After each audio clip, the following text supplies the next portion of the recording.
హైదరాబాద్ గురించి చెప్తారు. ఆ లిస్ట్ లో ఎక్కడో మనం లేం. సో ఇది చాలా ఇంపార్టెంట్ ఆస్పెక్ట్ ఇక్కడ. It's a grown beyond a capital. Okay. So ఇక్కడ ఎంప్లాయ్మెంట్ జనరేషన్, ఎక్కడ రియల్ ఎస్టేట్ డెవలప్ అవ్వాలన్నా కూడా the first important factor is economic growth ఉండాలి. ఎకనామిక్ గ్రోత్ ఉండాలి అని అంటే అక్కడ ఎంప్లాయ్మెంట్ జనరేషన్ ఉండాలి. అప్పుడు ఒకటి రియల్ ఎస్టేటే కాదు, అన్ని కూడా డెవలప్ అయ్యే ఛాన్సెస్. సో ఇది హైదరాబాద్ పరిస్థితి. అయితే బియాండ్ హైదరాబాద్, ఇటు వైజాగ్ లో పరిస్థితి ఎలా ఉంది, ఆంధ్రాలో పరిస్థితి ఎలా ఉందో తెలుసుకోవడానికి మనం యార్లగడ్డ వెంకన్న చౌదరి గారు ప్రస్తుతం మనకు అక్కడ లైవ్ లో సిద్ధంగా ఉన్నారు. సర్దార్ ప్రాపర్టీస్ ఎండి ఆయన వెంకన్న చౌదరి గారు, ఇటు హైదరాబాద్ పరిస్థితి అయితే మనం ఇక్కడ తెలుసుకున్నాం. సో అటు ఆంధ్రాలో పరిస్థితి ఎలా ఉంది?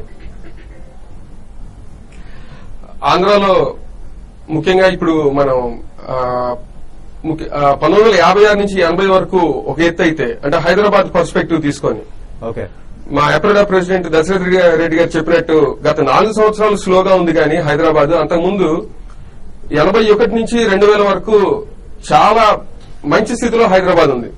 ఓకే. ఇంకా ప్రత్యేకంగా నేను అందరికీ చెప్పేది, ఇందాక మన మిత్రులు చెప్పినట్టు హైదరాబాద్ నంబర్ 1 అయితే విశాఖపట్నం ర్యాంకు నంబర్ 15 నుంచి 18 దాకా ఉంది. మీ అందరికీ అనిపిస్తా ఉంటది 2 నుంచి 14 దాకా ఎవరున్నారంటే 2 నుంచి 14 దాకా హైదరాబాద్, సికింద్రాబాద్, గచ్చిబౌలి, మాదాపూర్ ఇలాంటివే ఉన్నాయి. సో మొత్తం హైదరాబాద్ సరౌండింగ్స్. ఇలాంటి పరిస్థితుల్లో హైదరాబాద్ సరౌండింగ్సే మీకు 1 నుంచి 14 ర్యాంకుల దాకా రాష్ట్రంలో అదే ఉంది. ఇక ఆ తర్వాత సుందర నగరం, సిటీ ఆఫ్ డెస్టినీ అని విశాఖపట్నం,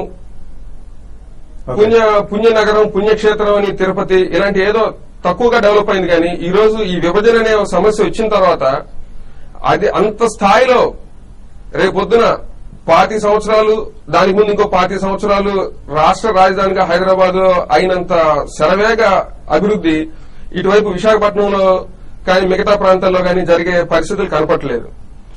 ఇటువంటి పరిస్థితి రావడానికి ఈరోజు రాజకీయ అనిశ్చితి ముఖ్యంగా కారణంగా ఉంది. శ్రీకాకుళం నుంచి లేబర్ వెళ్లి హైదరాబాద్ లో పనిచేస్తున్నారు కానీ విశాఖపట్నం కానీ తదితర నగరాల్లో అదే విధంగా వాళ్ళు పనిచేసిన పరిస్థితి కనపట్లేదు. ఎంప్లాయ్మెంట్ జనరేషన్ ఇక్కడ మేమందరం సిద్ధంగా ఉన్నాం. సార్ వెంకన్న చౌదరి గారు, అంటే అనిశ్చితి విషయానికి వచ్చినట్లయితే గత కొంతకాలంగా తెలంగాణలో ఉన్న అనిశ్చితి వల్ల కొన్ని కంపెనీలు అటు ఆంధ్ర సైడ్ వైజాగ్ కూడా వచ్చాయి, ఐటీ కంపెనీలు కానివ్వండి, ఇతర కంపెనీలు కానీ కాస్త అటు కూడా వచ్చాయి. సో అది డెవలప్మెంట్ కు కారణం కాలేదు అంటారా? అక్కడ డెవలప్మెంట్ అవ్వట్లేదు అంటారా? అంటే మేము అనుకున్నంత డెవలప్మెంట్ కనపడలేదండి. ఈరోజు ఐటీ ఎస్ఈజెడ్ లో ఉన్న కంపెనీలు గత 3 సంవత్సరాల క్రితం ఏదైతే మొదలైనయో కొత్త కంపెనీలు ఆ తర్వాత మొదలు కాలేదు. రాజకీయ అనిశ్చితి ఉన్నప్పటికీ వారందరూ ఇక్కడికి తరలి రాలేకపోయారు. అంటే కాబట్టి అటువంటి కొన్ని గ్రోత్ ఫ్యాక్టర్స్ ఇక్కడ ఉద్యమం, అంటే నేను అనుకున్న కారణం ఏంటంటే ఇక్కడ కొద్దిగా రాజకీయ స్తబ్దత కూడా ఉంది. మనందరం కలిసి ఉందామనే ఒక భావన మా అందరిలో లోపించిందని నేను భావిస్తున్నాను. రాజకీయ స్ఫూర్తి దానికి తోడైనట్లయితే మేము దాని నుంచి బయటపడడానికి అవకాశాలు ఉన్నాయి. ఓకే.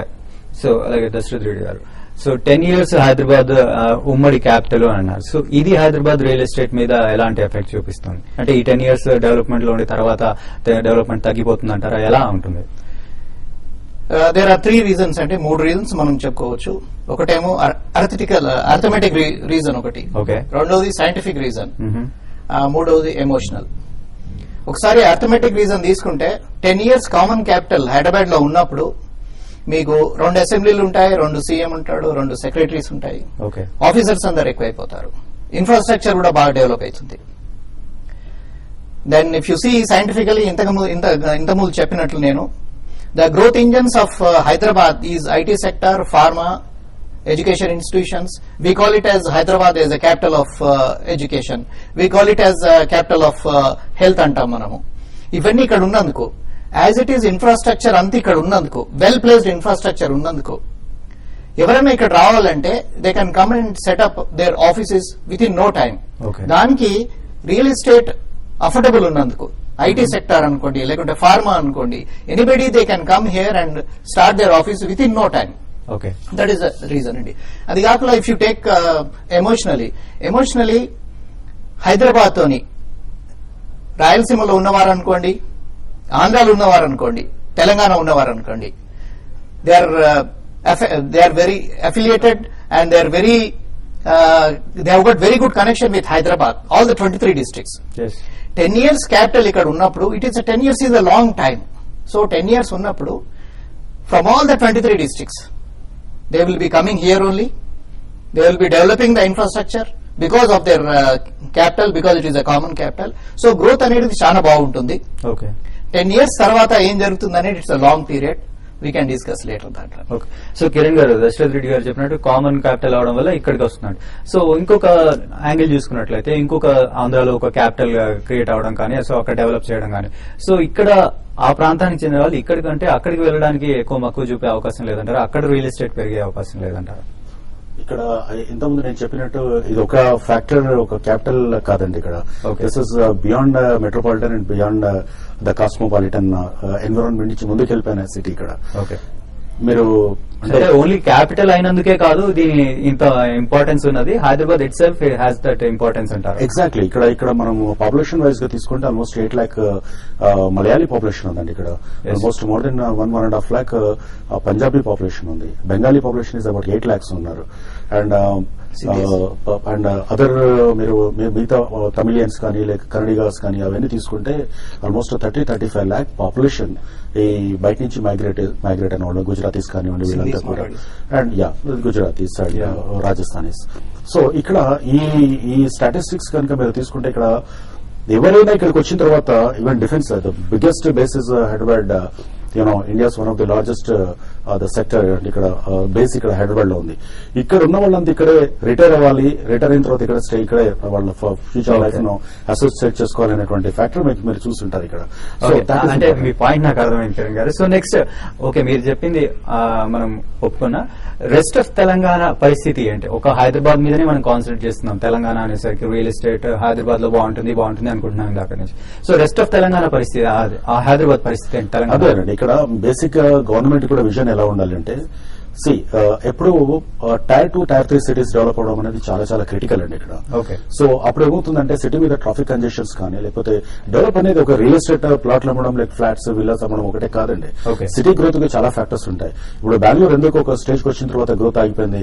బెంగళూరు ఉండగానే నైట్ మేర్ ట్రాఫిక్ అనేది ఒక పెద్ద నైట్ మేర్ లా కనపడుతుంది. బెంగళూరు ఉండగానే ఇమీడియట్ గా వినపడేది అక్కడ ఐటీ కంటే ముందు ట్రాఫిక్ కనపడుతుంది.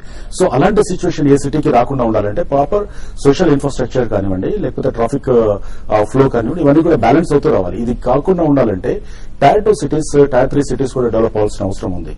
సో అక్కడ మీరు ఆంధ్రప్రదేశ్ ఓవరాల్ గా తీసుకుంటే, అంటే తెలంగాణ, రాయలసీమ, ఆంధ్రాలో తీసుకుంటే ఇక్కడ మిగతా స్టేట్లలో మనకు ఆ బ్యాలెన్సింగ్ ఫ్యాక్టర్ ఉంది, ఇక్కడ ఇంకా లేదు. సో అవన్నీ ఉన్నప్పుడు హైదరాబాద్ గ్రోత్ న్యాచురల్ గా ఉంటుంది. స్పిల్ ఓవర్ అనేది ఎప్పుడు ఉంటుందండి. అవి ఇప్పుడు చెన్నై ఉందండి ఫర్ ఎగ్జాంపుల్, మనకు సౌత్ ఇండియా అనగానే చెన్నై అని చెప్పేవాళ్ళు. Right. So the same factor financial capital and cultural capital లాగా హైదరాబాద్ అయ్యే ఛాన్స్ ఉంది ఫ్యూచర్ లో. మిగతా సిటీస్ కూడా డెవలప్ అవుతాయి. వైజాగ్ హ్యాస్ ఫెంటాస్టిక్ ఫ్యూచర్ అండి. అంటే ఆల్మోస్ట్ 5 to 6 lakhs ఎంప్లాయ్మెంట్ అక్కడ జరగబోతుంది. మిత్రుడు బహుశా ఒప్పుకుంటారో లేదో కానీ డెఫినెట్ గా అక్కడ సర్వీస్ సెక్టర్ కానీ, పోర్ట్స్ డెవలప్మెంట్ ఉంది. అలాగే హైదరాబాద్ అది ఎంత డెవలప్ అవుతుంటే హైదరాబాద్ అంతకంటే ఎక్కువగా డెవలప్ అయ్యే ఛాన్సెస్ ఉంటుంది. The first landing place is going to be Hyderabad and regional head quarter లాగా అయ్యే ఛాన్సెస్ కూడా ఇక్కడ ఎక్కువగా ఉంది. సో ఆ రకమైనటువంటి ఎన్విరాన్మెంట్ ని ఇక్కడ ప్రివైల్ చేసేలాగా చూస్తే మీకు టైర్ 2, టైర్ 3 సిటీస్ డెవలప్ అయ్యేదాకా ఉంటుంది. లేదా ఫ్యూచర్ లో ఇంకొకవేళ క్యాపిటల్ వచ్చినా సో అది కూడా దాని ఎఫెక్ట్ ఇక్కడ ఉంటుందని నేను అనుకోను. సో నెక్స్ట్, ఆంధ్రాలో పరిస్థితి ఎలా ఉంటుంది? అక్కడ ఏ సిటీ డెవలప్ అవుతుంది? అక్కడ రియల్ ఎస్టేట్ భూమి ఎలా ఉంటుంది? ఈ విషయాలనేది మాట్లాడే ముందు ఇప్పుడు షార్ట్ బ్రేక్ తీసుకుందాం.